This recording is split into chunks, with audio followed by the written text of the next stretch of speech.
യുഎഇയിലേക്ക് പോകാനിരിക്കുന്ന പ്രവാസികളെ പിഴിഞ്ഞെടുക്കുകയാണ് വിമാന കമ്പനികൾ. യുഎഇയിൽ നിന്ന് കേരളത്തിലേക്കുള്ള വിമാന ടിക്കറ്റ് നിരക്കിന്റെ 10 ഇരട്ടി തുകയാണ് തിരിച്ച് കേരളത്തിൽ നിന്നും യുഎഇയിലേക്ക് പോകാൻ ഇപ്പോൾ നൽകേണ്ടത്. സീസണിന്റെ പേരിലാണ് ഒരേ യാത്രാദൂരമുള്ള 2 സെക്ടറുകളിലേക്ക് വിമാന ടിക്കറ്റ് നിരക്കിൽ വ്യത്യാസം വരുന്നത്. ഗൾഫിലെ സ്കൂളുകൾ തുറന്ന് 2 ആഴ്ച കഴിഞ്ഞിട്ടും കേരളത്തിൽ നിന്ന് യുഎഇയിലേക്കുള്ള വിമാന ടിക്കറ്റ് നിരക്ക് കുറഞ്ഞിട്ടില്ല. കേരളത്തിൽ നിന്നുള്ള പല വിമാനങ്ങളിലും സീറ്റും ലഭ്യമല്ല. ഉള്ളവയ്ക്കാകട്ടെ പൊള്ളുന്ന നിരക്കും. 4 കുടുംബത്തിന് യുഎഇയിലേക്ക് തിരികെ പോകണമെങ്കിൽ 2 ലക്ഷത്തോളം രൂപ വേണ്ടിവരും. ഓണം ആഘോഷിക്കാൻ നാട്ടിൽ വന്ന മലയാളികളെ കൂടി പിഴിയാനാണ് വിമാന നിരക്കുകൾ കുത്തനെ കൂട്ടിയിരിക്കുന്നത്. അതേസമയം ഈ മാസം 3-ാം വാരത്തിൽ മാത്രമേ നിരക്ക് കുറയൂ എന്നാണ് ട്രാവൽ ഏജൻസി വൃത്തങ്ങൾ സൂചിപ്പിക്കുന്നത്.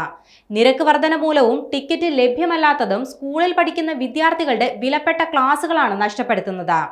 ഇതുമൂലം വലിയ തുക നൽകി പലരും കണക്ഷൻ വിമാനത്തിലും പ്രത്യേക വിമാനത്തിലും യാത്ര ചെയ്യാൻ നിർബന്ധിതരാകുകയാണ്.